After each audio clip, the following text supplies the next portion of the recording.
Olá, vamos mergulhar hoje numa ideia muito poderosa, o princípio dos 101%.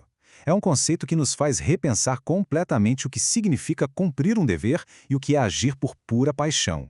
Para começar, vamos pensar juntos numa pergunta que parece simples, mas não é. Qual a diferença real entre fazer alguma coisa 100 vezes e 101 vezes? A resposta óbvia é uma vez, né? Mas e se essa única vez a mais mudasse absolutamente tudo? É essa a questão que a gente vai investigar a fundo. Então, o nosso caminho vai ser o seguinte. Primeiro, a gente vai entender essa regra dos 101% lá na sua origem, no Talmud. Depois, vamos ver um exemplo prático disso numa tradição antiga. Aí vamos conectar com aquele famoso ensinamento sobre a milha extra. Na sequência, a gente explora o simbolismo dos números por trás disso tudo. E para fechar, a gente descobre o que isso revela sobre um potencial que é exclusivamente humano. Ok, vamos lá. De onde, afinal, vem essa ideia de que a 100ª vez é tão especial? A resposta está num texto muito antigo e cheio de sabedoria. Olha que interessante. O Talmud, que é uma obra central do judaísmo, faz uma afirmação bem forte aqui. Não é só sobre adicionar mais uma repetição. A coisa é muito mais profunda. A 100ª vez é vista como uma ação de uma categoria totalmente diferente. É uma mudança de qualidade, sabe? Não só de quantidade. E aqui está o pulo do gato. Fazer algo 100 vezes? Bom, isso pode ser só cumprir um dever, seguir a regra. É o que se espera, o padrão. Agora, a 100ª vez, essa vem de um outro lugar. Não é uma ordem, é uma escolha. Ela nasce do desejo, da paixão de querer ir além. É a grande diferença entre o que a gente tem que fazer e o que a gente quer fazer de verdade.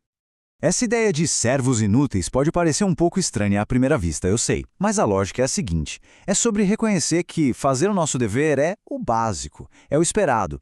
E só quando a gente entende isso, quando a gente cumpre os 100%, é que se abre um espaço para algo a mais.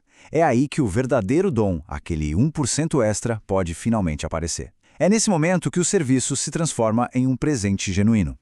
Tá, mas isso tudo é só teoria, certo? Na verdade, não. Essa filosofia dos 101% ganha vida de uma forma bem concreta numa celebração muito antiga. Durante o Pesach, a Páscoa judaica, existe um mandamento muito claro na Torá. A celebração deve durar 7 dias. Ponto. Esse é o 100%. É o dever que precisa ser cumprido.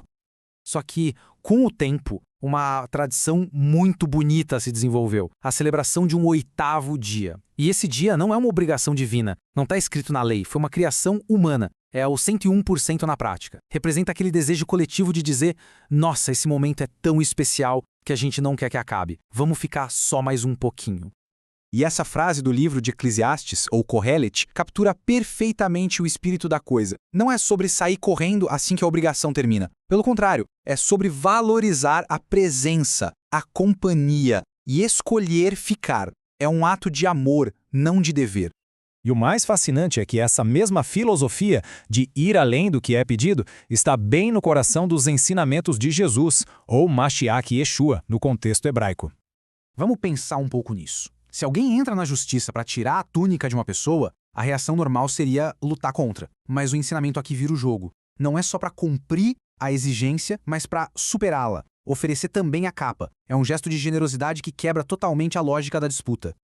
Essa aqui é a ilustração perfeita. Naquela época, um soldado romano podia, por lei, forçar um cidadão a carregar seus equipamentos por 1 milha. Era obrigação. A primeira milha é o 100%. Mas caminhar a segunda milha voluntariamente, isso muda tudo. Deixa de ser um ato de opressão e vira um ato de escolha, um presente. É o princípio do 101% em sua forma mais pura. Lembra do 8º dia de Pesach? Pois é, a escolha do número 8 não foi nem um pouco aleatória. No pensamento hebraico, o número 8 tem um simbolismo muito poderoso que amarra toda essa ideia. Funciona assim: se o número 7 representa o ciclo natural completo, como os 7 dias da semana, o 8 representa o que está além desse ciclo. Ele aponta para o infinito, para a era messiânica, para momentos de grande revelação divina. O 8 é sempre aquele passo além do natural, é o transcendente. E essa conexão fica ainda mais forte quando a gente olha para a gematria, que é um método de interpretação que associa valores numéricos às letras hebraicas. É impressionante ver que, por um cálculo específico, conceitos centrais como o nome divino, a Torá e o nome Yeshua, todos acabam resultando no valor 8. Isso reforça de forma simbólica essa ligação do 8 com o que é divino, com o que transcende. Certo!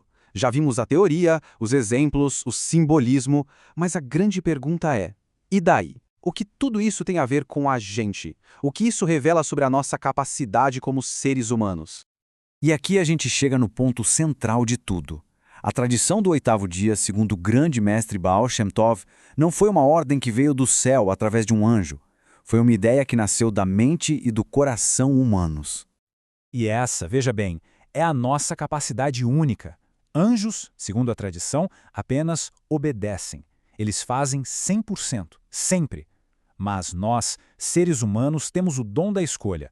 Nós podemos decidir por vontade própria, dar o 101%. Podemos ir além do que foi pedido e transformar o dever em um presente. E como disse o rabino Avraham Kook, é nesse ato de ir além, nesse 1% extra, que a nossa verdadeira individualidade aparece. Não se trata de se anular, muito pelo contrário. Trata-se de expressar o melhor de si, a própria paixão, o desejo de contribuir de um jeito que é só nosso. E com isso, a reflexão final fica no ar. Na nossa vida, no trabalho, nos relacionamentos, onde será que a gente está apenas cumprindo 100%? E, mais importante, como seria esse nosso 101%?